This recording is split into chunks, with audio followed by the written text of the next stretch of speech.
Tama na yan! Ano ba? Haharang-harang ng tanod na si Jopay, ang isang may edad habang hawak ang isang batuta. Tumigil na kayo! Nagkakagulo ang mga tindera sa palengke para sa pwesto ng nasa tabi ng kalsada. Hindi maawat ng babaeng tanod ang mga tindera kaya kinuha nito ang cellphone at itinapat sa tenga. Hello, Kapitana? Kapitana, kailangan ho kayo rito sa palengke. Nagkakagulo ho ang mga tindera dito. Nang ibaba ang tawag ay muling umawat ito sa mga nag-aaway. Ilang segundo lang ay narinig nila ang sunod-sunod na pito. Nandiyan na si Kapitana! Umugong ang bulungan pagkatapos ay nahati ang mga tao nang dumating ang isang service ng barangay. Sa isang customized tricycle bumaba si Gemma, ang naging pinakabatang kapitana ng barangay poblasyon. Magandang umaga sa inyo. Bakit naman inaalmusal niyo ang basag ulo? Kalmadong tanong ni Gemma nang ibaba ang pito. Ito ho kasi Kapitana eh. Sabi ng isang tindero sa kasama. Sandali! Huwag kayong magsisiyan. Itinuon niya ang mga mata sa may edad na nagtitinda ng isda. Aling Rosa, ano hong problema? Kapitana, nakakaawang lumapit ang matanda. Kahapon lang, hindi ako nakapagtinda ng isda. Pagkatapos ngayong umaga ay nandito na si Nimuel sa pwesto ko.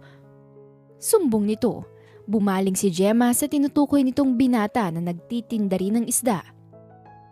Nimuel, alam sa lihiti mo na pwesto ni Aling Rosa yan. Diyan na siya tumanda. At saka, tama bang makipag-away ka sa halos doble ng edad mo? Malakas ka kay Aling Rosa. Batang-bata. Lumaban ka ng patas. Dagdag niya. Natahimik si Nimuel. Naiintindihan kong hirap ng buhay niyo. Pero kung mas papahirapan pa natin ng isa't isa, hindi tayo pare-parehong makakaraos sa araw-araw. Pasensya na po kayo, Kapitana. Aling Rosa, sorry po. Paumanhin ng binata. Tumango si Gemma at napangiti habang pinapanood ang dalawang constituent na nagkamaya na. Mabuhay si Kapitana Gemma! Itinaas ni Jopay ang kamay niya. Nagpalakpakan naman ang lahat. Nang makabalik sa barangay hall ay kaharap na ni Gemma sa sariling opisina ang pinatawag na kagawad na nakatalaga sa gusto niyang ilapit na alalahanin. Bakit hindi natin mas lawakan pa ang palengke para marami pang makapwesto ng mga tindahan? Tanong niya sa kaharap na si kagawad ni Kanor. Magandang plano, Kapitana. Tutulungan ko kayo makipag-usap sa LGU para sa proyekto na yan. Salamat, kagawad. Kapitana, kagawad, magkape muna tayo. Lumapit si Jopay na may daladalang tasa. Salamat. Kayo mga tanod ba, nag-almusal na? Huwag niyo kaming intindihin, Kapitana. Okay na kami. Okay kami. Swak na swak ang budget para sa aming mga tanod. At dahil yun sa inyo, Kapitana. Minasahe pa siya sa magkabilang balikat ni Jopay. Ginagampanan niyo kasi ang trabaho ninyo. Kaya dapat lang na makuha niyong benepisyo na nararapat para sa inyo. Sagot ni Gemma. Napangiti ang barangay tanod. Kaya solid kami sa inyo eh. Huwag kayong mag-alala, Kapitana. Sa susunod na eleksyon, hindi kayo mawawala. Paninigurado ni Jopay pagkatapos ay sumulyap kay ni Kanor. Siyempre, kayo rin kagawad. Akala ko, nakalimutan mo na ako eh. Tugon nito, nagkatawanan sila hanggang sa may pumalahaw ng iyak. Sabay-sabay, sunod-sunod. Otomatikong napatayo si Gemma. Mga anak ko yon! Siguradong wika niya. Mabilis siyang lumabas ng opisina. Nanay! Iyak ng kanyang quadruplets na si Jane, Julia, Nicholas at Noah. Ano nangyari mga anak? Bumaba siya para harapin ang mga ito at ilapit. Bakit kayo umiiyak? Isa-isa niyang pinunasan ng pisngi ng apat na magkakakambal. Noah, ano nangyari sa inyo? Tanong ni Gemma sa panganay. Nanay! Sumisinghot-singhot pa ito habang kinukuskus sa mga mata. May lalaki po doon. Pinagalitan kami. Napangiti siya sa inis. At sinong lalaki maglalakas loob na gawin yun sa lugar natin? Nasaan ang magaling na lalaking yun ha, mga anak? Tumayo ang galit na kapitana. Kumalma kayo, kapitana! Singit ni Jopay. Jopay, kilala mo ko. Kapag mga anak ko ang inagrabyado, hindi ko yung pwedeng palampasin. Ganun lahat ng nanay. At ngayon, isa akong nanay. Noah, nasaan ang lalaki sinasabi mo? Tanong ni Jopay. Doon po, Ninang. Turo ng bata sa labas. Halika kayong mga anak. Nagpatiunang maglakad si Gemma palabas ng barangay hall. Kapitana! Agad namang sumunod sa kanya ang babaeng tanod. Si Gemma na mismo ang nagmaneho ng service patungo sa construction site. Agad siyang bumaba. Naabutan niya ang ilang construction worker sa loob ng gate. Lumapit sa kanya ang isa sa mga ito. Magandang umaga, Kapitana. Magaan na bati pa nito. Alam mo ba kung sino nagpaiyak sa mga anak ko? Diretsong tanong niya. Kapitana, sino? Mariin na ulit niya. Takot na nagkatinginan ng mga construction workers sa loob ng gate. Sinong nagpaiyak sa mga anak ko? Gigil niyang hinawakan ng bakal ng tarangkahan. Iba ng usapan kapag tungkol sa quadruplets niya. Kapitana! Hindi alam ni Jopay kung paano hahawakan ng nanginginig sa galit na barangay captain. Sabihin niyo kung nasan yung lalaking umaway sa mga anak ko. Dugtong pa niya. What's going on here? Napatingin silang lahat sa boses na yon. Naroon ang isang lalaki. Matangkad at pormal ang suot. Inalis pa nito ang sunglasses pagkatapos ay kunot ang noong tiningnan ng nasa labas ng gate. Ay, ang gwapo pala! Kilig na bulong ni Jopay na agad niyang nilingon. Itinikom naman nito ang nakaawang na bibig. Nanay, siya po yun! Kumapit si Noah sa laylayan ng suot na vests ni Gemma habang natatakot ang itsura. Dahan-dahang sinalubong ng kapitana ang mga mata ng estranghero na sa tindig pa lang ay mayabang na. Excuse me. I'm sorry, but I don't have the time to make a financial donation to your barangay at the moment. So please, all of you, get out. Formal na wika ng walang kaide-ide ang lalaki. Napangisi naman siya. Mister, hindi ho kami nagsusulisit. Sagot niya. At hindi niyo man nakikilala ang kausap niyo? Tanong ni kagawad ni Kanor na sumunod sa construction site. Kailangan ba kilala ko kayong lahat? Ngumisi pa ito kaya nagkatinginan sina Gemma at Jopay. What now? Kung wala kayong kailangan, pwede na kayong umalis. Nakakaabala kayo sa oras ng trabaho. Sabi pa nito nang mahinang ihampasang nakarolyong papel sa palad. Kagawad ni Kanor, may permit ba to sa barangay? Tanong ni Gemma. Yes. Yung ba yung pinunta niyo rito? Ang estranghero ang sumagot kaya muli niya itong sinulyapan. We have a complete permit. Mabuti naman at sumusunod kayo sa patakaran. Pero hindi ako nandito para sa permit. Nandito ako para kastiguhin ka sa pagpapaiyak sa mga anak ko. Bumaba ang mata ng estranghero sa apat na tila magkakakambal na nakakapit sa babaeng kaharap. Mga anak mo sila? Oo. At ako ang kapitana ng barangay poblasyon kung saan nakatungtong yung mga paa mo. Mariin niyang pagpapakilala. Natahimik ang lalaki. Kaya matuto kayong gumalan sa pakikipag-usap sa punong barangay namin. Singit ni Jopay. Lalong-lalo na at huwag kang papatol sa paslit. Dagdag ni Gemma. 8 taong gulang lang ang quadruplets ko pero pinatulan mo sila. Anong klase ka? Excuse me Bakit hindi mo siguraduhin na hindi nakakaabala ang mga anak mo? Anong sabi mo? Akmang lalapit siya sa gate nang pigilan ni Jopay. Look, I didn't mean to upset your children. They were on my property so I had to ask them to leave in a proper way. Paliwanag nito. Proper way ba ka mo? Bakit sila umiiyak na nagsumbong sa akin ha? I don't know. Alam mo, kung maayos mo silang pinaalis, hindi iiyak ang mga anak ko. Ang sabihin mo, masamang ugali mo. Kapitana. Ngumiti ang lalaki na parang casual lang ang nangyayari. Lumapit pa ito ng husto sa bakal para makipagtitigan sa kanya. Masyado akong busy para makipag-usap sa inyo. Next time, huwag niyong pababayaan kung saan-saan ang mga anak ninyo. Mas lalo siyang nanggigil. Hoy! Huwag mo akong sinisermonan ha? Hinampas niya ang gate pero tumalikod na ang lalaki. Mayabang na isinuot ang sunglasses at nagmando sa mga nanonood na trabahador. Tapos ng palabas. Back to work, everyone! Nakuyom ang dalawang kamaong sinundan na lang ng tingin ni Gemma ang palayong estranghero. Kapitana, heto po ang permit nila. Mabilis niyang inabot ang ipinapakitang papel ni Jopay nang makabalik sila sa barangay hall. Si Kagawad Ferho ang umasikaso ng permit nila rito. Ani ng tanod, nahawakan niya ang umiinit pa rin na ulo. Sino bang lalaki na yun at ubod ng yabang? Inis niyang tanong. Ang sabi ni Kagawad Fer, pamangkin daw ho yun ni Mayor Val. Tugon ng isa pang tanod. Napangisi siya at napatango. Kaya pala malakas ang loob. Malakas din ang backer. Napagtanto niya. Kaya rin pala mistiso at gwapo. Magandang lahat. Natigilan ang kinikilig na si Jopay ng balingan niya. Pasensya na kapitana. Tumayo siya. Kayo na munang bahala rito. Kakausapin ko lang mga anak ko. Sa paglabas ng barangay hall ay nasa tapat lang ang kanilang bahay. Noah! Nicolas! Jane! Julia! Naabutan niya mga ito sa sala. Mamay! Mano ho? Inabot niya ang kamay ng inang si Flor. Bakit ba umiiyak na umuwi ang mga apo ko? Tanong nito.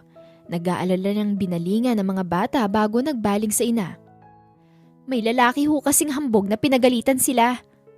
Sagot niya pagkatapos ay nagtungo sa mga anak. Umpo siya sa tabi ng mga ito. Ano bang nangyari kanina, Noah? Mahinahon niyang tanong. Naglalaro lang po kami sa gilid ng gate, Nay. Tapos nilapitan kami ng matangkad na lalaki na yun at pinaalis. Nakasimangot na sumbong ng bata. Lihim ang panggigigil niya sa loob. Mga anak, pagpasensya niyo na lang siya ha. Sa susunod, huwag na kayong aabot sa lugar ng lalaking yon, ha? Inosenteng tumango ang mga bata.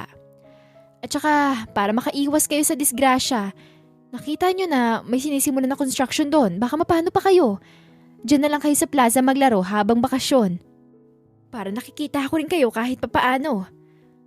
Mahabang pahayag niya. Opo, nanay.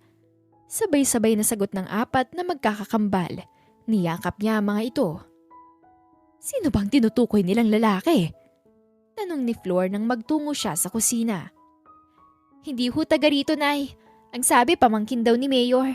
May construction site ho kasi sila sa bakanting lote, dyan sa malapit. Oh, ano? Kinausap mo ba siya? Bakit na kinagalitan ng quadruplets? Sinabihan ko ho pero imbis na mahiya na pinatulan ng mga bata. Aba mamay, matapang pa ho sa akin. Hindi na nga ho kami ginalang bilang mga opisyal ng barangay. Kung ganon, kakaiba pala ang ugali ng lalaking yon. Kawawa naman ang mga apo ko. Baka magkatroma ang mga yan. Matapos sa ama nila, yung lalaki na naman na yan. Napalitan ng pagkaseryoso ang galit na anyo ni Gemma sa narinig sa ina. Alangan naman na napatingin si Flor sa nag-iisang anak. Pasensya ka na. Nabanggit ko lamang at naalala ko bigla. Dapat naman kasi yung ganong kabata ng mga apo ko, dapat kinakausap ng maayos. Yun na nga rin ho sana ang gusto kong sabihin sa kanya. Pero wag ko kayo mag-alala, hindi ako titigil hanggat hindi siya nakakausap. Akma pa nilang tutunggain ang tasa nang may marinig. Kapitana! Halos maibuga niya ang mainit na kape sa malakas na boses ni Jopay. Humahangos itong pumasok ng kanilang kusina. Naku, Kapitana! May nag-aaway na naman ho! Pagbibigay alam ng barangay tanod, otomatikong tumindig si Gemma. Saan? Doon sa construction site ni Mr. Val. Mr. Val? Nagtatakang ulit naman niya. Oo, Kapitana. Yung pamangkin ni Mayor na siya rin mismong nang away sa quadruplets ninyo. Aba, talagang gulo ang dala ng lalaki yan dito sa poblasyon. Nagpatiuna siyang maglakad palabas. Sakay sila ng service na sidecar ng barangay. Nang dahan-dahang lumapit sa kaguluhan. Pumito rin siya ng sunod-sunod nang bumaba. Natigilan naman ang mga tao. Kapitana! Tawag ng isa. Ano nangyayari dito? Seryosong tanong ni Gemma sa mga taga-barangay. Hanggang sa mahagip niya ng tingin ng pamilyar na lalaki ang nagpaiyak sa mga anak niya.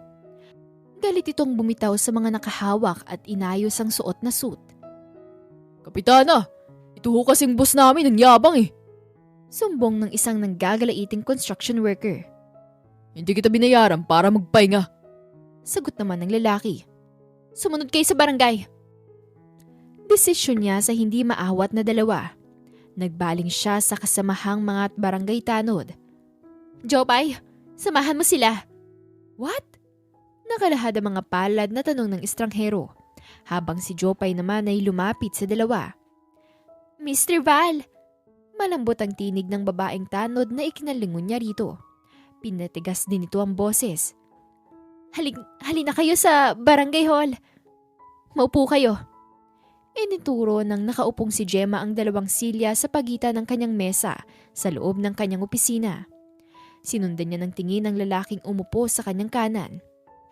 Mr. Val, tama? Luminga ito habang seryoso ang muka. Stefan Mark Val.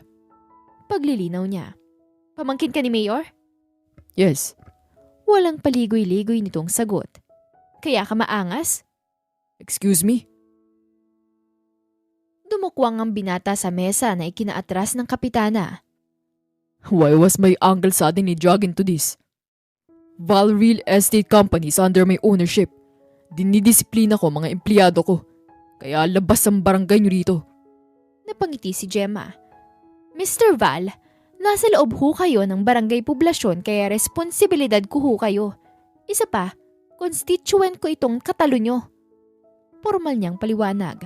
Lumaki naman ang butas ng ilong ni Stefan.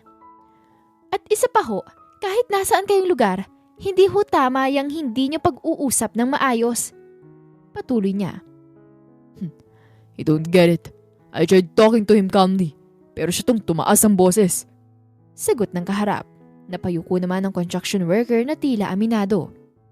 Look, ipinapasa niyo ang trabaho niyo sa iba para makapagpahinga. Tinatakot niya mga mas bata sa mga construction worker.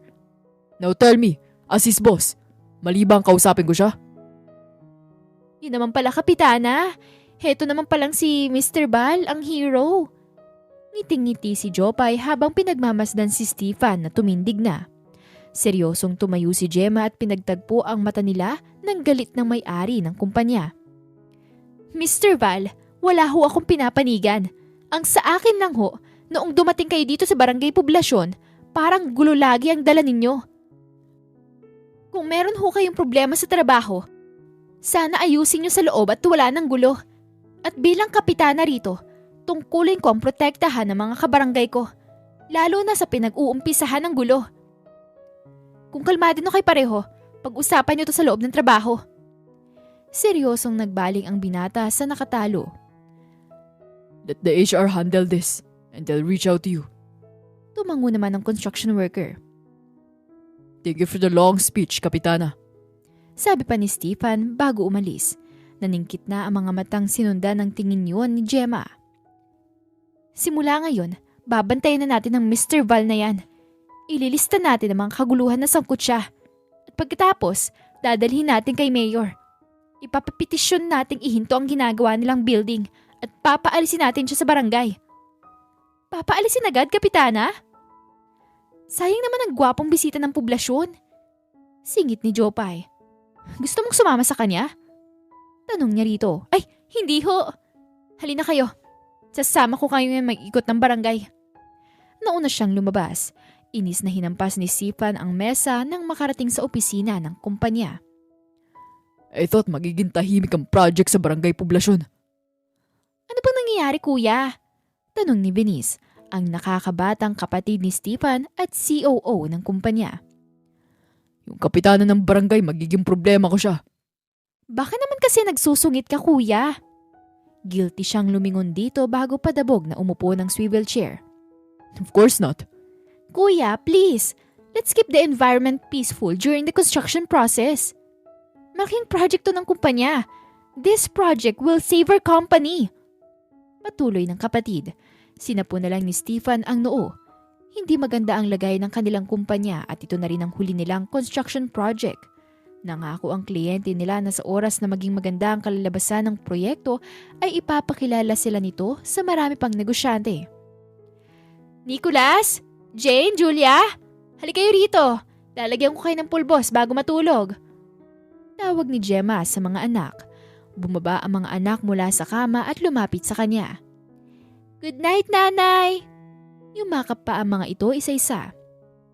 Matulog kayo na mahimbing mga anak ha! Nakangiti niyang pinanood ang tatlo na humiga. Noah? Nilingan niya ang panganay na kabibihis lang ng pajama. Anak, anong problema? Lumapit siya rito. Nanay, naalala ko lang po si tatay. Kumurap ang mga mata niya. Naalala mo ba siya dahil sa lalaking pinagalitan kayo kanina? Iniisip ko lang po, siguro kaya wala ang tatay namin dahil katulad siya ng lalaking yon, ayaw din sa amin. Agad na bumaha ng lungkot sa anyo ni Gemma. Ako? Gustong gusto ko kayo, Noah. Kayo ng tatlo mong kakambal. Pilit niyang pinasigla ang boses. Pati na rin si Namay, si Ninang Jopay, ganoon na rin ang buong poblasyon. Mahal na mahal namin kayo. Kayo ang swerte ng barangay, hindi ba? Si tatay po kaya? Natigilan si Gemma. Gusto po ba kami ni tatay? May maliit siyang ngiti ng hawakan sa kamay ang bata. Alam mo anak, matulog ka na Noah. Huwag ka na mag-isip ng kung ano-ano anak. Pigil ang paggaralgal ng naiiyak niyang boses. Hinalikan niya sa ulo ang batang lalaki na humiga sa tabi ng mga kakambal. Malungkot niyang pinanaod ang mga anak. Oh, bakit gising ka pa? Tanong ni Flor nang maabutan si Gemma na mag-isa sa kusina. Hindi ho ako makatulog. Sagot naman niya. May problema ba anak? Tanong ng ina nang maupo sa kaharap niya. Naawa ho ako sa mga anak ko mamay. Lalo na ho kay Noah. Bukang bibig niya ho kasi ang tatay nila. Yung tatay nila na iresponsable at walang pangarap para sa mga anak. Napatingin siya sa ina. Sabihin na nating maibibigay mo ang ama ng quadruplets. Pero magiging masaya ba kayo kapag nagsasama-sama? Isang malalim na paghinga ang inilabas niya dahil alam naman niya ang sagot sa tanong na yun. Nagising si Gemma sa sunod-sunod na pagtunog ng kanyang cellphone. Nilingon niya ang katabing mga anak sa higaan bago bumaba. Pupungas-pungas siyang bumangon at inabot yun. Kapitana, good morning po! Pasensya na sa abala ha! Si Jopay ang nasa kabilang linya ng ganitong kaaga. Anong problema, Jopay? Nagtuloy siya sa banyo habang nakatapat sa tenga ang cellphone. Tumawag ho kasi si Mang Isko, yung traffic enforcer sa main road. Traffic na raw ho doon dahil sa mga malalaking truck na kanina pa hindi umaabante. Paliwanag nito. Truck? Nakang ulit niya nang suotin ang vest na uniforme. Oho! Hindi ba mabilis naman ang daan ng mga truck dyan? Ano raw bang karga? Sunod pa niyang tanong. Construction materials daw ho. Sagot ni Jopay. Napahinto si Gemma nang maisarado ang pinto ng kwarto. Naalala ang lalaking may-ari ng construction site building. Delivery raw ho ni Mr. Val. Kumpirma ng kausap sa kabilang linya. Sige, ako na bahala. Saan po kayo pupunta, Kapitana? Tanong ni Jopay. Sa punot dulo ng problema. Matapang niyang sagot bago ibinaba ang tawag. Sagit pa lang ay natanaw na niya ang nakasuot na puting safety helmet na si Stefan. Abala ito sa hawak na papel. Sir, si Kapitana ho. Bulong kay Stefan ng isang trabahador na ikinalingon nito. Nang magtama ang mata nila ay naalala niya ang bili ng kapatid, kaya pilit siyang ngumiti rito at lumapit. Good morning, Kapitana. Ipinagbukas pa ito ng gate ng binata. What brings you here so early? Magaan niyang tanong. Mr. Val, alam niyo bang traffic ngayong rush hour dahil sa mga truck na karga ng construction materials niyo? Oh, about that. Minapadali kasi namin ng project na to. Kaya kailangan namin ng another delivery. Nakakaabala na kayo sa mga taga-barangay poblasyon ng dahil sa inyo. Come on, Kapitana. Masyado pang maaga para makipag-away ka. Hindi ako nakikipag-away, Mr. Val. Pinapanatili pa rin ni Gemma ang pagiging formal sa kabila ng inis. Inaasikaso ko ho ang perwisyong dulot ninyo. Dagdag pa niya. Kapitana, nagtatrabaho ako. Katwiran ng halatang nagsisimula na mapiko na si Stefan. At ang mga taong yun, hindi? Nanghina ang mata nila kasabay ng katahimikan. Tumalikod si Stefan at pumamewang. Kapitana! Tumatakbong lumapit ang isang babae. Napakunot noon naman si Gemma. Hello, Kapitana! I'm Venice, the COO of Val Real Estate Company. I'm also Stephen's sister. Ito na ang humawak mismo ng kamay niya at nakipagkilala. Pwede po ba kami makahingi ng oras ninyo, Kapitana? Magalang nitong tanong.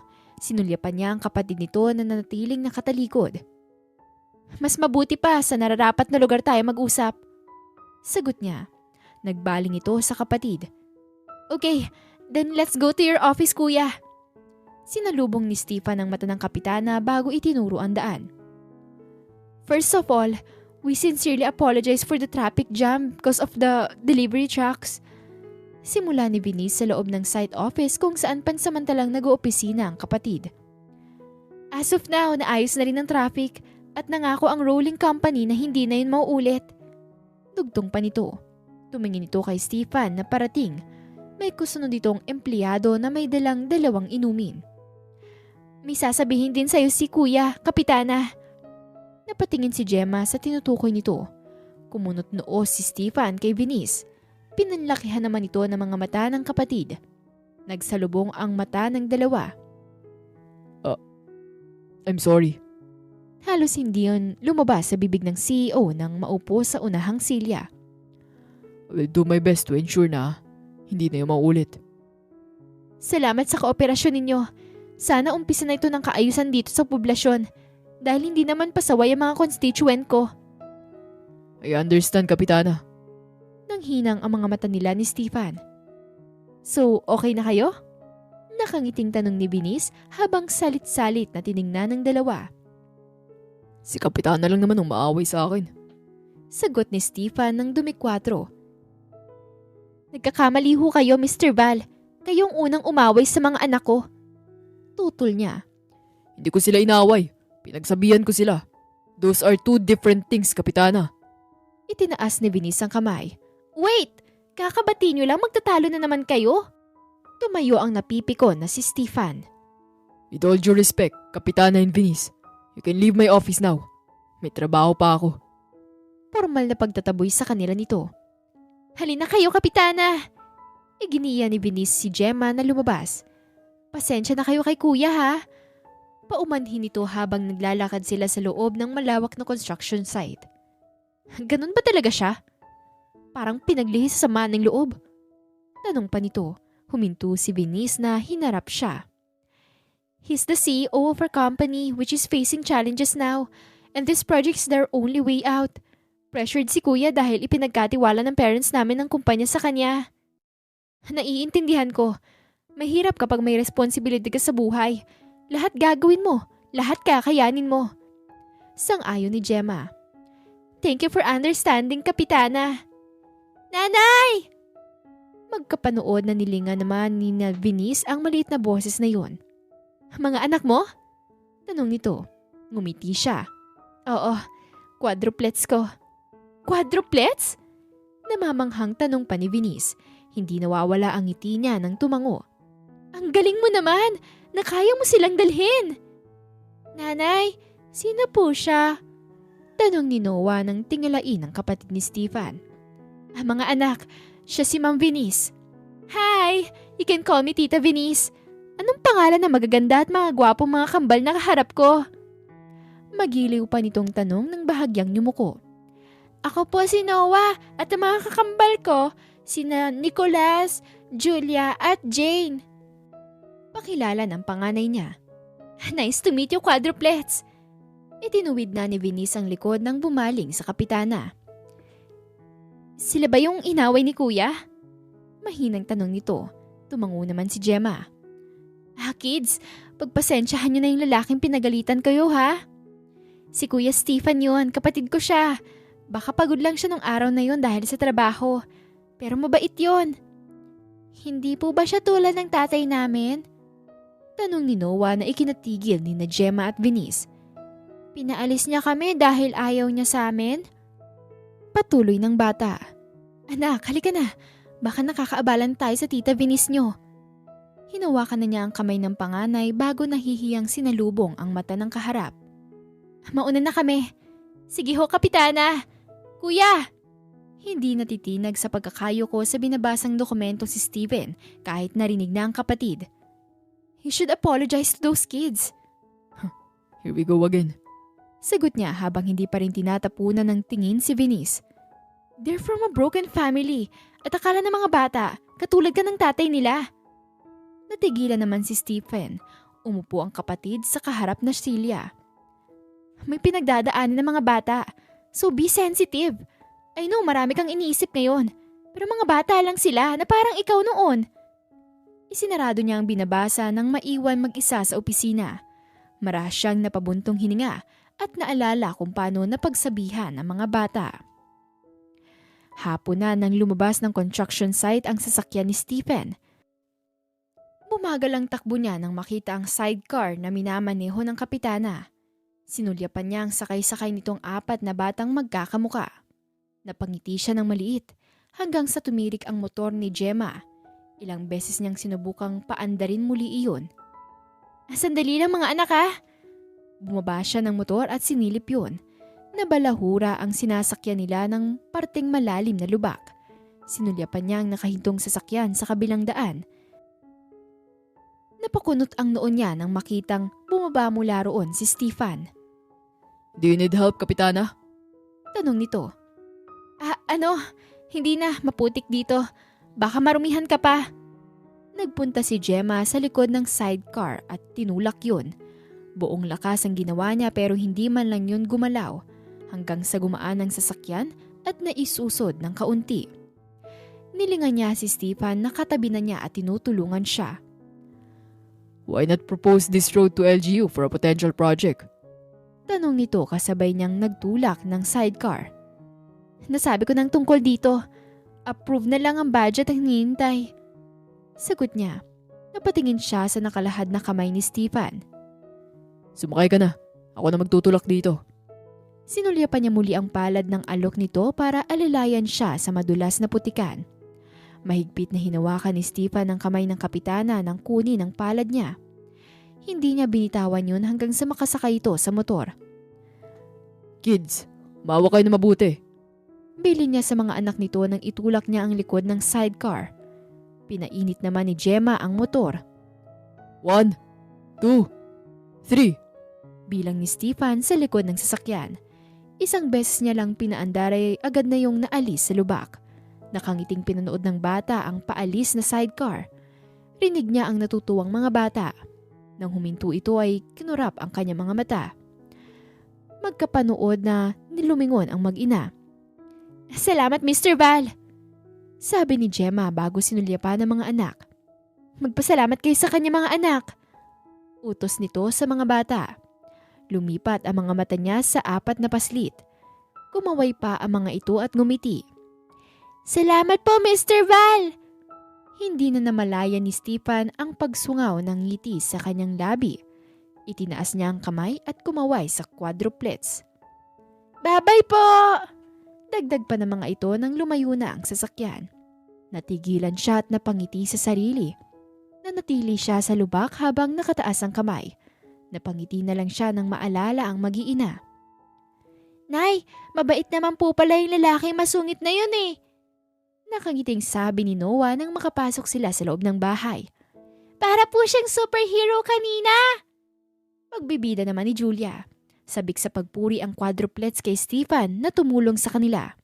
At kung may anong saya sa puso nila dahil doon. Isang ngiti ang nagawa ni Gemma bago humarap sa mga anak. "Para hindi na siya magalit, wag na lang kayong pupunta sa construction site niya, okay?" Bili niya. Nagkatinginan ang quadruplets. Ay mga bata, nandito na naman kayo. Napahinto ang nagtatakbuhan na quadruplets sa labas ng construction site. Hindi ba sabing bawal kayo rito? Patuloy ng trabahador. Napaatras ang takot ng mga bata. Makulit talaga kayo ah. It's fine. Awat ni Stefan sa isang tauhan na kaharap ang mga paslit. Sir Stefan, sabi niyo ho bawal sila rito. Natigilan ang pangangatwiran nito nang balingan niya ng tingin. I said, it's fine. Seryosong ulit niya. Ako nang bahala rito. Yes po sir. Hinayaan niya muna itong makapasok sa gate bago binalingan ng mga bata. Naaninag niya ang takot sa mukha ng quadruplets nang umatras. Pasensya na po, Mr. Val. Mahinang sabi ng isa sa mga ito. Ngumiti siya. Bumaba para harapin ang apat na magkakakambal. It's okay. Hindi po kayo galit? Tanong ng isang batang babae. Hindi. Nagkatinginan ang mga ito. Nilingan ni Stephen ang gate. Pwede na kayo maglaro dito. Pero para hindi kayo masaktan, huwag kayong papasok sa loob ng gate. Ayos ba yun? Salamat po, Mr. Val. Mas lumawak ang ngiti niya nang makita ang tuwang-tuwang mga bata. You can play now. Salamat po! Natigilan si Stephen nang yakapin ng batang lalaki. Sumunod ang tatlo pa nitong kakambal. Halos mapaupo siya sa pagkakayakap ng mga bata. Dahan-dahang itinaas niya ang kamay at gumanti ng yakap sa mga ito. Walang anuman. Humarap ang mga ito sa kanya. Ako nga po pala si Noah. Ito po ang kakambal ko sa Nicolas, Jane at Julia. It's nice to meet you all. Ako naman si Stephen. Akala ko po katulad kayo ng tatay namin eh. Sabi nito na ikinataas niya ng magkabilang kilay. Akala po namin ayaw niyo rin sa amin kasi pinapaalis niyo kami. Segunda ni Nicolas. Bumigat naman ang loob niya. Pasensya na kayo sa nangyari. Naalala niya kung paano tumaas ang boses ng pagalitan ng mga bata. Pagod ako at marami lang iniisip. Dapat hindi ko kayo dinamay. Ayos lang po yun, Mr. Val. Ang sabi ng nanay, lagi kaming dapat magpatawad. Napangiti naman si Stephen. Ganito na lang. Para makabawi ako sa inyo, bakit hindi tayo maglaro? Kumislap ang mata ng mga bata. Talaga po? Tumango siya ng tumindig. Anong gusto niyong laruin natin? Jopay, nakita mo ba yung mga anak ko? Nag-aalilang tanong ni Gemma nang lumabas ng barangay hall. Tinignan mo na ba sa construction site ni Mr. Val? Napabuntong hininga siya at baka nga nagpunta muli roon ng quadruplets. Ang sabi ko wag na silang pupunta doon eh. Mabilis siyang naglakad. Samahan ko na kayo, Kapitana! Sumunod sa kanya si Jopay. Mabilis ang hakbang nila nang mapahinto sa harap ng gate. Dito po, Mr. Val! Shoot! Nawala ang pag-aalala niya na mahagip ng tingin ng dalawang anak na babae na tumatalon at nag-cheer nang ma-shoot ni Noah ang bola sa isang water drum. Napangiti siya na makitang nag-appear sina Nicolas, Noah at Stephen habang pawis na pawis. Nanay! Tawag ni Noah nang mapalingon sa pwesto nila. Ninang Jopay! Tawag naman ni na Jane at Julia. Lumapit sa kanya mga bata. Kasunod si Stephen. May nahihiya itong ngiti sa labi. Sorry, nadumihan sila sa paglalaro. Pakay-tukoy nito sa maruming damit ng mga anak. Nanay, nakipaglaro po sa amin si Tito Stephen. Tuwang-tuwang sambit ni Nicolas. Tito Stephen? Ulit naman na may ngiti na si Jopay. Nagbaling si Gemma sa tinutukoy ng quadruplets na binata. Ayos lang, mukha naman silang nag-enjoy. Alangan niyang sinulipan ng gate. Okay lang ba na naglaro sila rito? Kalaro nilang may-ari. Sino pang magagalit? Binangga siya ni Jopay sa kilig dahil sa sinabi ng CEO kaya nawala ng balanse.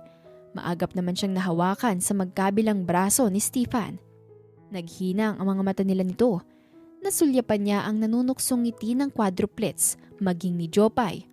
Agad niyang inalis ang braso sa pagkakakapit ni Stephen. Alis na kami. Papaliguan ko pa mga bata. Natataranta niyang hinawakan ng kamay ng mga anak at tumalikod. Babay, Tito Stephen! Kaway ng mga bata na ginantihan ni Stephen. Tinanaw na lang niya ang magkakahawak kamay na mag-iina habang may tanong sa isipan. Kung paano nagawang iwan ng lalaking dapat kasama ng mga ito ang ganoon kagandang pamilya. Dahil siya ay hindi niya maisip na iwan ang mga ito. Kuya! Hindi niya namalaya ng paglapit ng kotse ni Venice. Sumilip ito sa bintana. Dito ba galing si Kapitana at ang quadruplets? Yes. Don't tell me, naway mo na naman sila. Of course not. Nakangiti siyang tumalikod. Habol-habol siya ng kapatid hanggang sa opisina. Okay na nga kayo ni Kapitana? I think so. Casual siyang umupo. That's a good news. You know what? Sinulipan niya ang kapatid na lumungkot ang tono. I just feel bad for Kapitana Gemma and her quadruplets. Ayaw daw ng tatay ng mga bata sa kanila. Patuloy nito.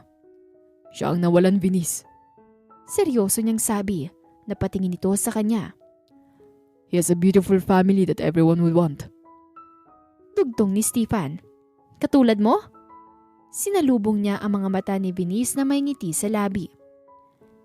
Do you consider having your own family now? Kunwaring itinuon niya ang mga mata sa papel. Oo nga pala, masungit ka. Sino ba namang magtatangkang lumapit sa'yo? Ah, si Kapitana! Otomatikong tumaas ang tingin niya sa sabik na kaharap. Tama, si Kapitana Gemma. Siguradong bagay na bagay kayo. At gustong gusto ka ng quadruplets niya. Pwede ka maging daddy nila. Tila napipi naman siya sa hindi pagsagot. Dumukwang pa ang nanunuksong si Venice sa kanyang mesa. Si Kuya, type na rin si Kapitana oh. That's enough, Venice. Nautal na saway ni Stefan. Ang layo ng narating ng isip mo.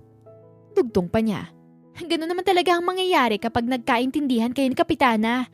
You'll be the instant dad to the quadruplets. Tumayo siya at hinawakan ng kapatid sa braso. You have to go. Kailangan ko magtrabaho. Sapilitin niyang iginaya ang nakangiting si Venice na lumabas ng kanyang opisina. Nang makabalik sa pagkakaupo ay napatitig din si Stefan sa kawalan. Pinapakiramdaman ng loob na walang pagtutol sa narinig na kapatid. Magaan sa kanyang dibdib ang ideyang pwede siyang maging ama ng ganoon kabilis. Ngunit magiging posible lang iyon kung magkakaunawaan sila ng ina ng mga ito. Hanggang sa ipilig ng binata ang ulo, parang siya yata ang malayo na ang narating ang isip. Pilit siyang nag-focus ng atensyon sa trabaho.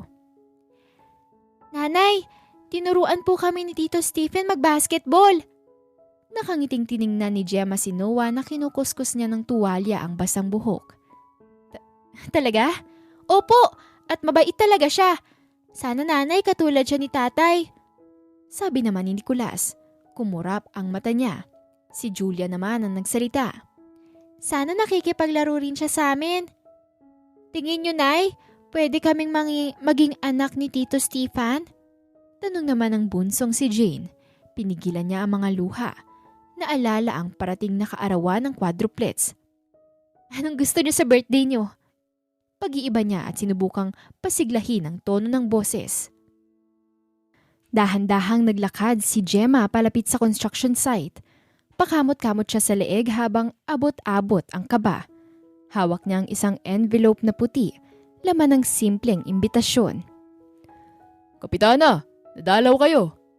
Nakangiting tanong ng isang construction worker. Napalingon agad si Stefan na nagbibigay ng instructions sa mga tauhan. Si Sir Hugh ba ang hanap ninyo? Oo. Asiwa niyang sagot. Mukhang okay na kayo ni Sir Kapitana. Bubuksan pa lang niya ang bibig nang may sumagot. Yes. Singit ni Stefan na nagtungo sa kanila. Nagtagpo ang mata nila bago ito bumaling sa tauhan. Maayos na kami ni Kapitana. Dagdag nito. Muli siyang binalikan ng tingin ng CEO. Right? Paninigurado nito. Oo naman, Mr. Val. Maiwan na po muna namin kayo, Kapitana. Sir! Kusa nang umalis ang tauhan nito. Nagbaling sa kanya si Stefan. May kailangan ka? Hindi niya masalubong ang tingin nito. Ewan ba niya sa simpleng pagkapit nito sa kanyang braso noong nakaraan at sa nagbagong pakikitungo nito sa mga anak niya ay parang nag-iba na ang dating sa kanya ng binata. May problema ba? Untag nito. Napipilitan siyang tiningnan ito sa mga mata. Naghihintay lamang ito ng sasabihin niya. Kasi, birthday ng quadruplets sa Kamakalawa at gusto nila na makapunta ka. Inabot niya sa CEO ang hawak. Natahimik naman ito. Okay lang naman kung hindi ka makakarating. Gusto ko lang pasabihan ng mga bata. Darating ako. Putol ni Stefan sa kanya. Seryosong nagkatitigan sila nito. I would love to join them on their special day. Seryosong dagdag pa ng CEO. Tumango naman si Gemma hanggang sa umatras ang isang traktor sa likuran. Kapitana! Nagulat siya nang hilain sa braso ni Stefan at kabigin sa bewang. Walang espasyo sa pagitan nila habang magkatitigan. At sa pagkakataong yun ay parang parehong humindo ang oras ng dalawa. Hinahabol ng binata ang galaw ng mga mata ni Gemma habang rinig ang sariling tibok ng puso. Sir, Kapitana, pasensya na ho. Singit ng driver ng traktor nang bumaba at lapitan sila. Sir, Kapitana. Ulit nito habang alangan ng itsura na istorbohin ng dalawang nanatiling magkadikit at magkatitigan. Kumurap ang mata ni Gemma. Tila nagising sa pagkakatitig sa magagandang mga mata ni Stefan. Para siyang napaso ng lumayo rito at mabilis na inayos ang sarili. Pasensya na po, Kapitana. Muntik na kayong maatrasan. Anya ng driver. Matulin siyang tumalikod nang hindi sumagot. Napakamot na lang sa ulo ang driver. Sir, nagalit ho yata si Kapitana. Nasundan na lang ng tingin ni Stefan ang babaeng naiiba para sa kanya. Mamay, bibili lang ho ako ng kakailanganin sa birthday ng mga bata. Paalam ni Gemma sa ina kinaumagahan. Siya sige, mag-iingat ka anak. Kapitana, sigurado kayo na ayaw niyong magpasama? Tanong ni Jopay na sadya siyang inabangan sa labas at alam na ang lakad niya ngayong araw. Ayos lang, sandali lang naman ako. Kayo na munang bahala sa barangay. Tawagan mo na lang ako kapag may problema. Bili niya. Oho, Kapitana! Tutulungan ko na lang kayo bukas para sa birthday ng mga inaanak ko. Nakangiting dagdag ni Jopay. Salamat. Aasahan ka talaga ng mga quadruplets. Pati si Mr. Val. Wala sa loob niyang sabi. Napakunot noo si Jopay. Mr. Val? Oo, ayos na sila ng mga anak ko. Gusto nga ng mga bata na makarating siya sa birthday niya. Ngumiti pa si Gemma. Akala ko ho ba galit kayo sa lalaking yun? Nanghingi na siya ng tawad sa mga anak ko. Ayos na yon. Natural siyang napangiti nang maalala si Stefan. Sinipat nito ang mukha niya. Sandali lang ho ah. Bakit parang iba ang ngiti ni Kapitana?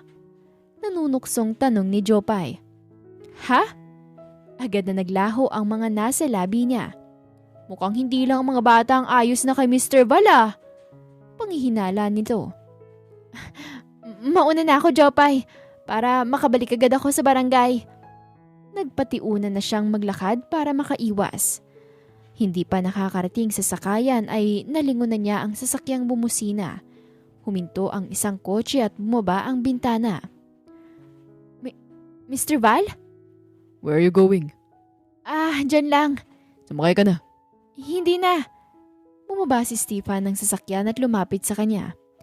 Come on, sasamahan na kita kung saan ang lakad mo ngayon. Hindi na. Hindi ba busy ka sa construction project nyo? Nagdidiskusyon sila sa tabi ng kalsada. I cleared my schedule for their birthday. Napatitig si Gemma sa binata. Bakit mo ginawa yon?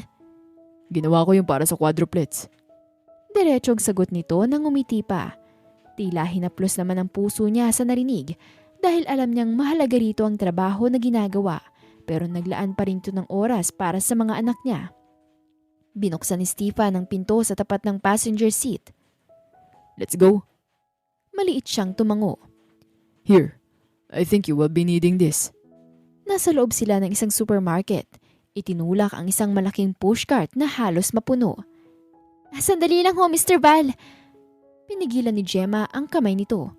Sobra-sobra naman ho ata ito. Nakakahiya sa inyo. Hinawakan nito ang palad niya. Don't worry about it. Just get everything you want and I'll pay for it. Nagpunta si Gemma sa isang mataas na estante at nagtingin doon. Pero simpleng birthday lang naman ho ang gusto ng mga bata. I know. But now we have the chance to give them the best birthday. And I hope this makes up for being rude last time. Gusto kong bumawi sa quadruplets. Sagot ni Stephen mula sa kanyang likuran. Humarap siya sa CEO. Ayos na ang tungkol doon. Nasabi na rin sa akin ni Venice ang tungkol sa kumpanya ninyo. Excuse me. Naitulak ng isang mamimili si Stefan palapit sa kanya.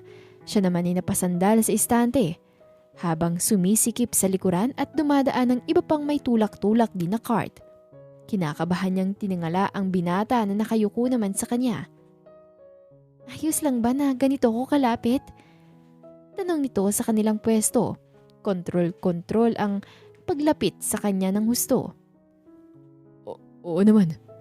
Sagot niya kahit halos hindi humihinga. Pilit niyang iniwas ang tingin. Dahan-dahan din na tumingala si Gemma.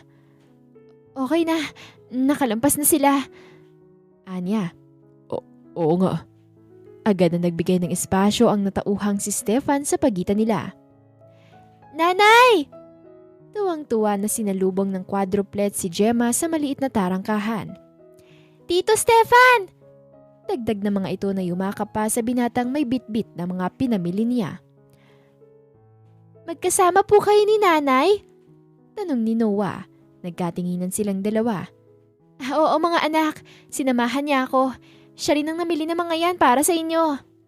Paliwanag niya. Salamat po Tito Stefan! Sabay-sabay na sabi ng quadruplets.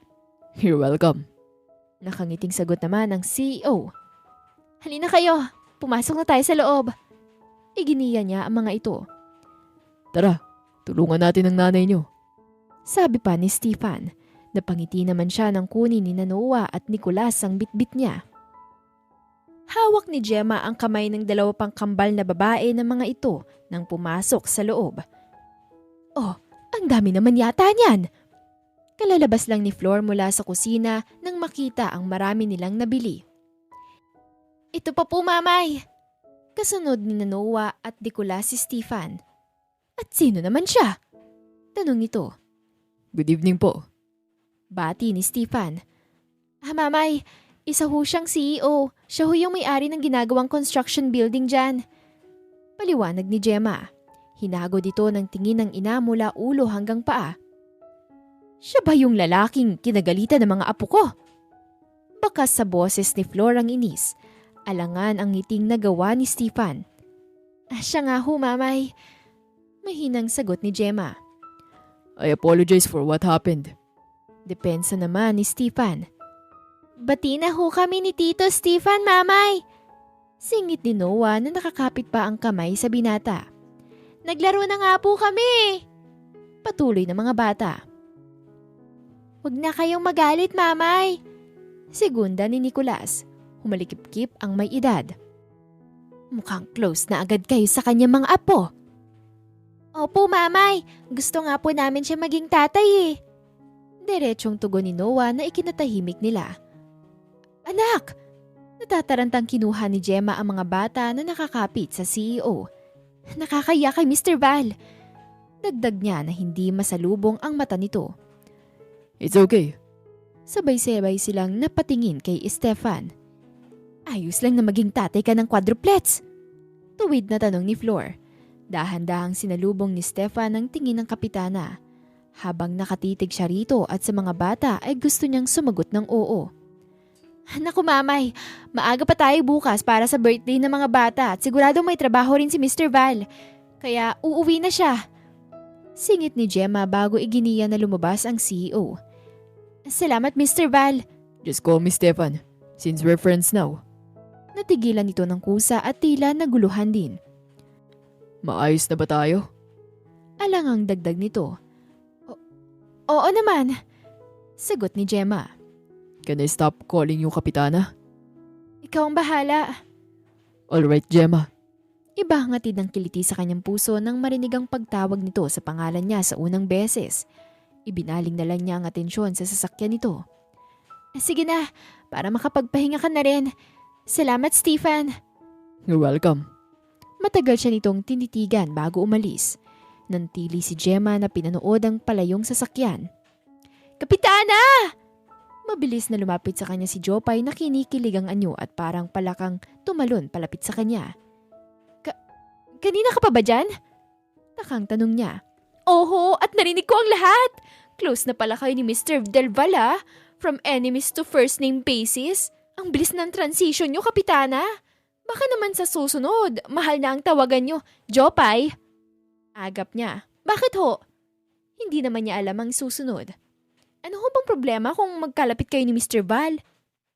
Hindi naman siguro siya makikipaglapit sa inyo kung hindi siya interesado. May mga anak ako. Quadruplets. Seryosong putol ulit ni Gemma rito. Hindi naman ho rason yun. Aba, sa dami na nagkakagusto sa inyo dyan, hindi natalo si Mr. Val. Nakikita ko rin naman sa inyo na pwede mo siyang magustuhan. Dugtong pa ni Jopay. Huminga siya ng malalim at seryosong hinarap ito. Jopay, aaminin ko, kahit pa paano nagiging komportable na ako kay Stefan. Pero hindi ibig sabihin nun na gusto ko siya. Natutuwa ako na binibigyan niyang saya ang anak ko. Pakiramdam ko nababawasan ang lungkot ng mga bata. Lalo na yung pangungulila nila sa tatay nila. Kapitana, deserve niyong mag-iina yun. Lalo ka na nang higit pa kay Jerome. Deserve mo ng lalaking marunong magmahal at magiging responsable para sa mga anak mo. Isang malalim na hininga ang nagawa ni Gemma at naalala ang dating nobyo at ama ng quadruplets. Venice, are you still awake? Katok ni Stefan sa pinto ng kwarto ng kapatid. Yes, kuya. Nang bumukas yun ay lumabas si Venice. Can I ask you to get down? Why? Are you bored? Gusto mong may magpapatawa sa'yo? Sunod-sunod na tanong nito ng may ngiti. Napangiti rin siya. No, di para sa akin. Para sa birthday ng quadruplets. Tila na antigang kapatid sa narinig at napahawak pa sa dibdib. You're so thoughtful, kuya. Mukhang nagiging close na kayo ah.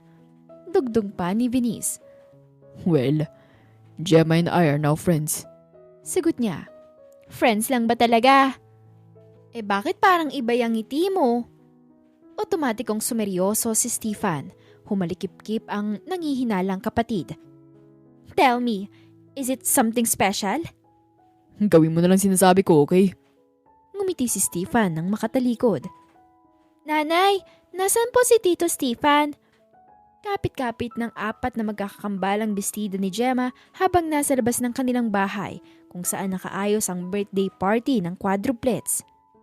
Hintayin niyo na lang mga anak. Sagot niya. Nilapitan siya ng ina. Masyado na yatang napapalapit ang mga bata kay Stefan. Bulong nito sa kanya. Oo nga ho eh. Sang-ayon niya sa malungkot na boses. Natatakot nga ho ako, mamay. Paano kung masanay sila kay Stefan? Yun din ang punto ko. Buti nga sana kung ayos lang kay Stefan. Binata, mayaman at gwapo yung tao. Tapos ako maging tatay ng ibang anak. Tito Stefan! Naputol lang seryoso nilang pag-uusap nang marinig ang sigaw ng quadruplets. Naguunahan itong tumakbo palapit sa CEO at ganon din kay Venice. Pinanood nila ang mga batang tila mas masaya pa na makita ang binata kaysa sa natanggap na mga regalo. Mas nagtatatalon sa tuwa ang apat na magkakakambal nang lumabas ang isang clown. Nakangiting lumapit sa kanya si Venice kasunod ang kuya nito. Pasok kayo. Sinundan siya ng mga ito sa loob. Nahihiyang sinulyapan ni Gemma ang magkakapatid nang maupo sa sala. Napakarami naman ang dala niyong mga regalo para sa mga bata. Maraming salamat. Anya, akala ko nga bibili ni kuya yung buong mall eh. Biro ni Venice. Napangiti naman siya. At alam mo ba, ngayon lang yan nag-day off sa work niya, Ate Gemma. Venice! Awat ni Stefan sa kapatid na patuloy sa pambubuko sa kanya. Sa buong construction project, ngayong araw lang siya nawala. Hindi tumigil na sabi ni Venice. Of course, it was not just an ordinary day, but a special day for the quadruplets. Paliwanag nito. Salamat sa pagpunta ha, at talagang mas naging espesyal ang birthday ng mga anak ko dahil sa inyo. Nagtagpo ang mga mata ni na Gemma at Stefan at parehong napangiti. Nanay! Tito Stefan! Laro po tayo! Magkakasunod na pumasok ang apat na magkakakambal. Hinila ni Julia ang kamay niya habang sina Noah at Nicolas ay itinayo si Stefan. Ang bunso naman na si Jane ay lumapit kay Venice. Nahihiyang sinalubong ni Gemma ang mga mata ng kaharap habang nasa gitna sila ng dyaryo. Hanggang sa huminto ang tugtog, sabay silang tumungtong doon. Agad na kinabig ni Stefan ang kanyang bewang. Nagtama ang seryoso nilang mga mata. Can I tell you something? Tanong nito. Ano yon? Nasaan ang tatay nila? Kumurap ang mata niya. Kung wala, pwede bang ako na lang? Walang alinlangang tanong ng CEO. Tintigan niya ng mabuti ang mga mata nito. Ngumiti ito ng mapait. I actually don't know why I'm telling this. Kumibot ang lalamunan ni Stefan.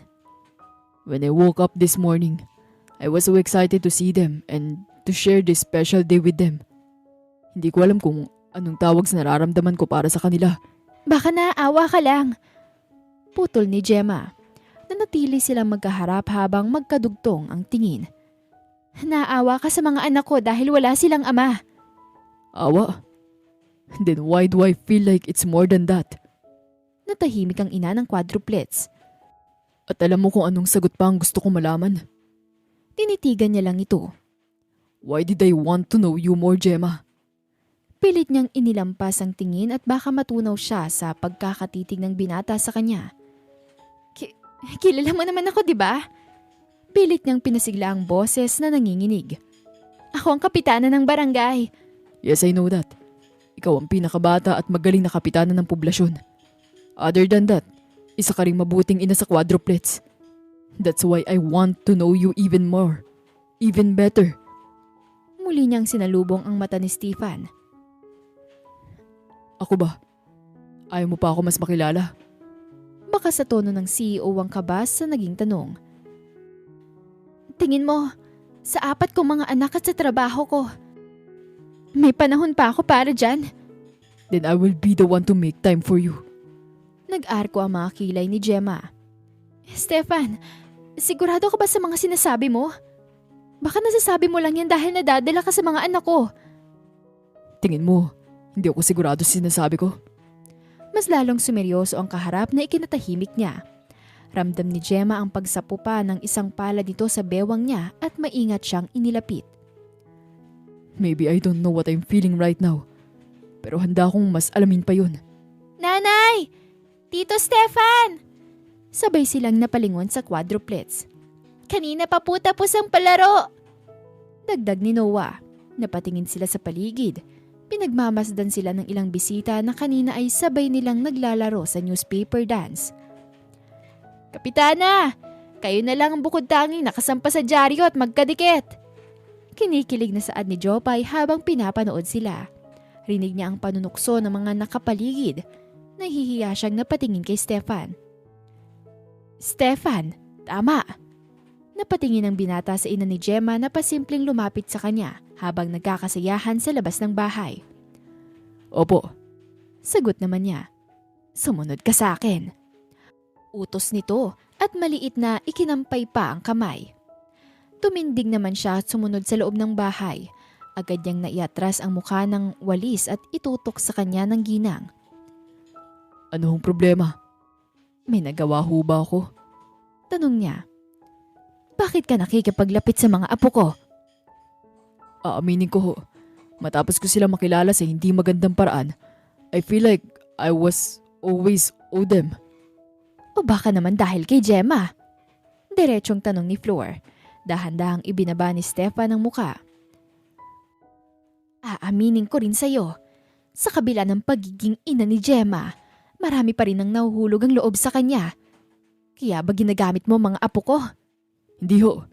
Kahit kailan hindi ko naisip na pwede kong gamitin ng mga bata. Seryosong anya. Natahimik si Flor sa katapatan ng kaharap. Hindi ko intensyon na gamitin sila. Those kids are precious, just like their mother. Gusto ko lang punan kung anong kulang sa kanila na bubuo naman sa akin. Kung ganon, gusto mo ang anak ko? Diretsong tanong ng ina ni Gemma. Buong loob siyang tumango. Humahanga ako sa kanya bilang isang mahusay na kapitana. Higit bilang isang ina. Tugon niya. Mamay! Stefan! Nagtaka pa si Gemma nang makita ang dalawa. Nasulyapan niya rin na ibinaba ang walis tambo ng ina. May problema ho ba? Tanong niya. Wala naman anak. Pansin niya ang tila pagpunas ng luha ng ina nang iwan sila. Nang magdilim ay sinimulan na ni Gemma na magligpit ng ilang silya. Binuhat niya yun nang may umagaw sa kanya. Naroon ang CEO. Oh, bakit hindi ka pa nauwi? Nagstay muna ako sa office ko sa site para matulungan ka rito after the party. Pinanood niya ito nang tumaligot at walang sela na iniligpit ang iba pang mga silya.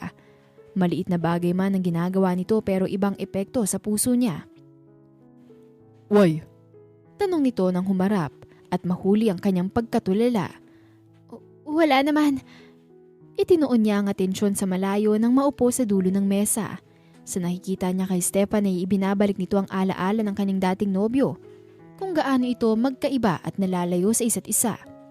Mas marami siyang naalalang lungkot at hirap kaysa sa magagandang alaala kasama ang ama ng mga bata. Hindi katulad ngayon na parang magaan ang lahat sa presensya nito. How's the quadruplets? Masaya ba sila sa birthday party nila? Tanong ni Stefan nang tumabi sa natahimik na si Gemma. Seryoso niya itong nilinga. Oo, nakatulog na nga sila sa sobrang pagod eh. Sagot niya. Bakit parang malungkot ka? Nag-aalala lang ako para sa mga anak ko. Paano kung masanay ang mga bata sa'yo? Natanong niya. Paano kung gawin kanilang tatay? Paano kung kusa siyang natigilan? Nakaramdam din ng asiwa at pagod sa pagtatanong. Hindi maganda ang naging relasyon namin ng tatay nila. Iniwan na lang niya basta mga bata at sobra-sobra ang awa ko sa mga anak ko. Ayoko silang mainggit, mangulila.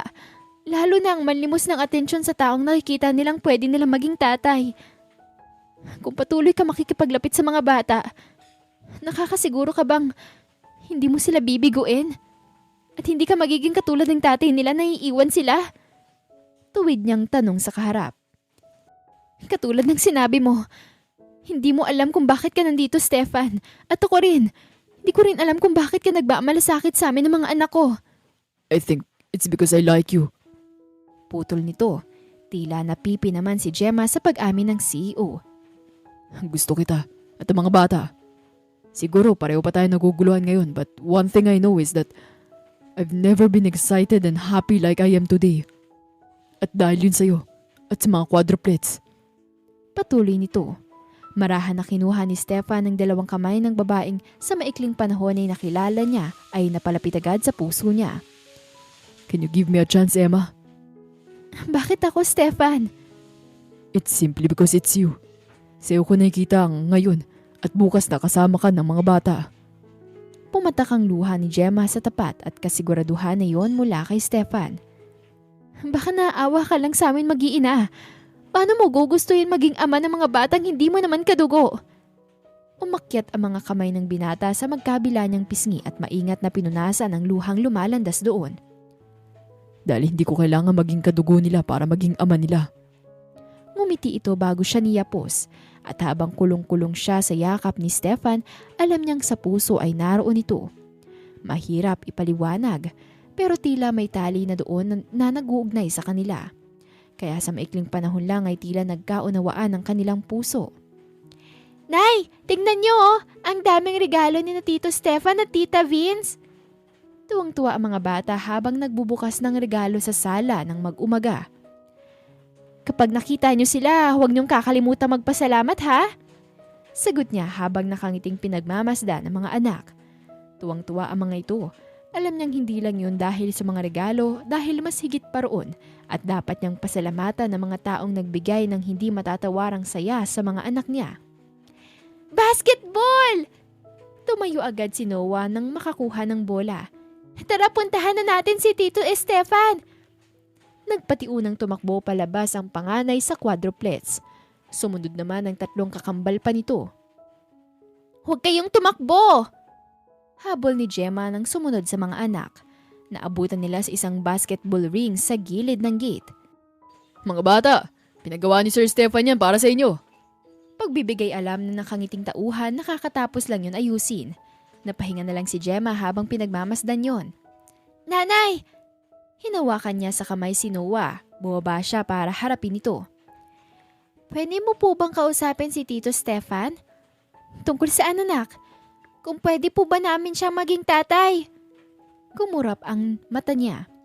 Akala ko po talaga nung una masungit siya, pero hindi naman po pala. Siya po sana ang magiging tatay namin ng mga kakambal ko. Tingin niyo po ba papayag po siya?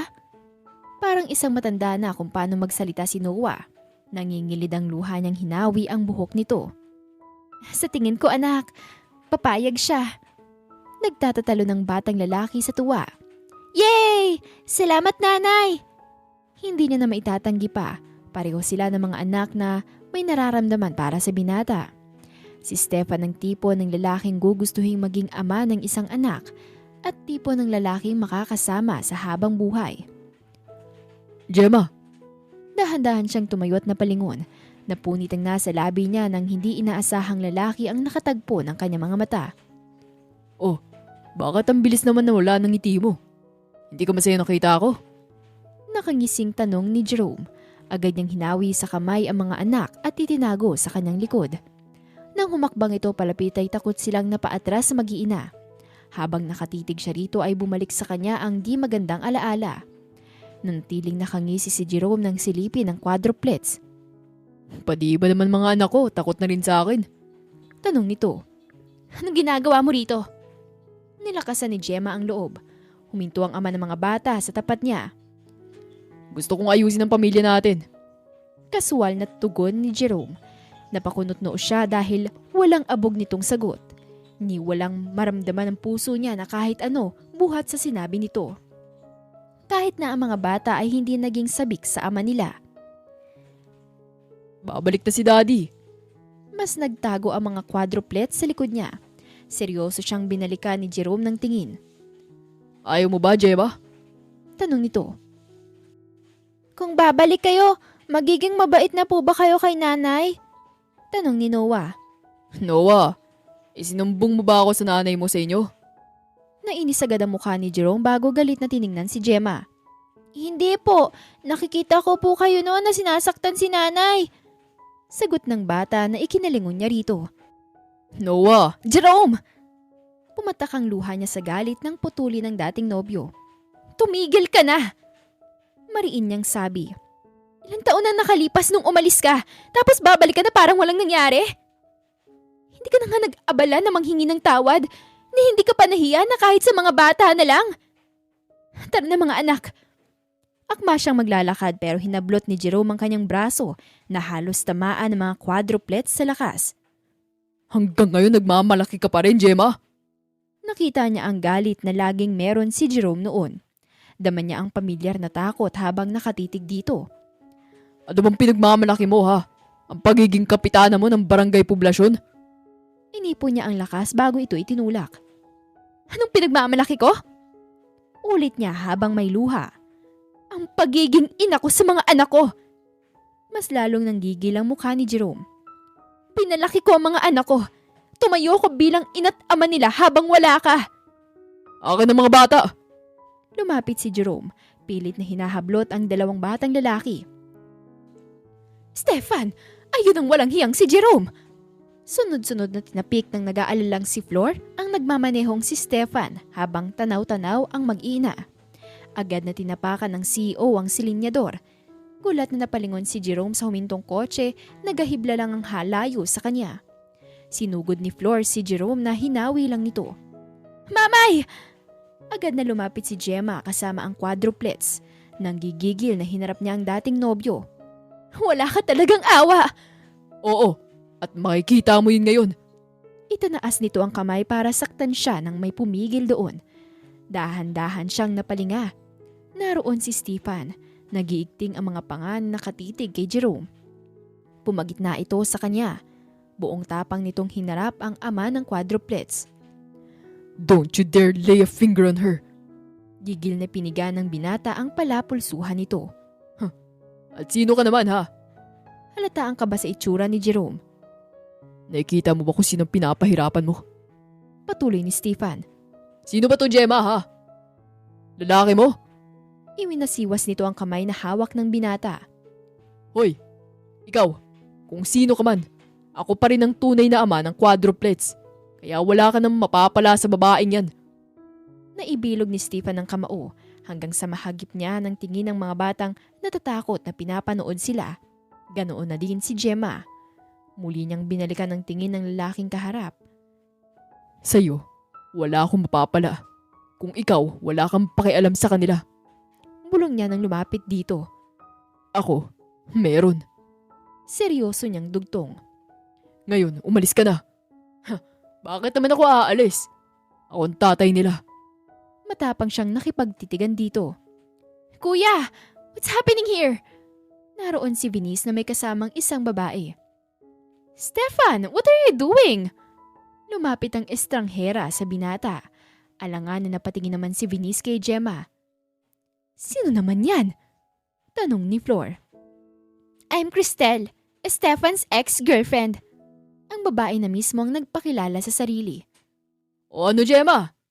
Nakangising tanong ni Jerome sa ina ng quadruplets pagkatapos ay tiningnan si Stefan. Tara na mga anak. Nay, nagmamadaling iginiya ni Gemma ang mga bata paalis kasama ang ina. Gemma, sandali!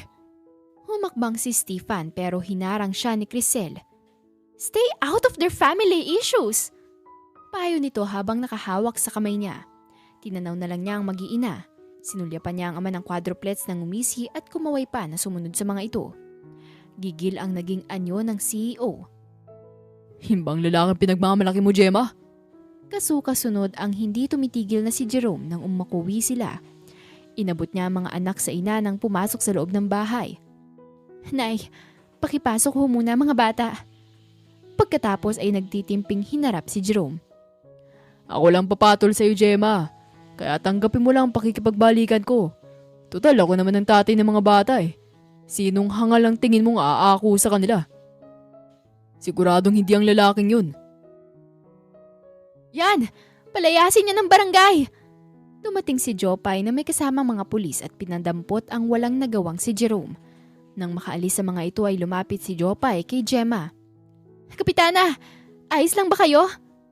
Pigil ang iyak niya nang yakapin ito. Kung ano man ang sinabi ni Jerome, huwag yung paniwalaan mo. Kung mas may higit pang nakakakilala sa kanya, ikaw yon. Payo nito habang mahina siyang umiiyak. Why are you here? Seryosong tanong ni Stefan nang alisin ang pagkakakapit ni Crisel sa kanya. Kuya, kasi kanina hinahanap ka niya kaya dinala ko siya rito. Si Venice ang alangang sumagot. Crisel, you have no business here. Yes, I do. At ikaw yon. I heard na nalalapit ka na sa isang single mother na may quadruplets. And it seems that it's true. What is it to you anyway? Humakbang na siya pero pinigilan muli ni Crisel. Let's talk please. Hayaan mo na sila. Marahan niyang sinalubong ang mata nito bago maingat na kinuha ang kamay. I'm sorry, Crisel. But it's better if you mind your own life. Naglakad na siya patungo sa lugar na kanina pa niya gustong puntahan. Noah. Naabutan niya mga bata sa labas ng bahay. Hindi katulad noon na sabik itong tumakbo palapit sa kanya. Ngayon ay malungkot itong nakatitig habang hawak ang bola na regalo niya. Tito Stefan! Mahinang wika nito. Humakbang siya pero nanatiling hindi nakilos sa mga bata. I'm sorry about earlier. Paumanhin niya sa mga ito. Lalayo na po ba kayo sa amin? Hindi na po ba kayo lalapit? Sunod-sunod na tanong ng quadruplets. Of course not. Kayo ba? Lalapit pa rin kayo sa akin kahit nandyan ang tatay nyo? Mabilis na tumango ang mga bata na ikinangiti niya. Mabait po kayo kaya walang dahilan para layuan namin kayo. Nakangiti siyang bumaba. Itinaas ang mga braso at lumapit naman sa kanya ang quadruplets na mahigpit niyang niyakap. Mga anak! Natigilan sa paglabas ng bahay si Gemma nang makita si Stefan na yakap-yakap ang mga batang unti-unting kumakalas dito. Pumasok na kayo ng mga kambal mo, Noah. Tumalima naman ang mga bata.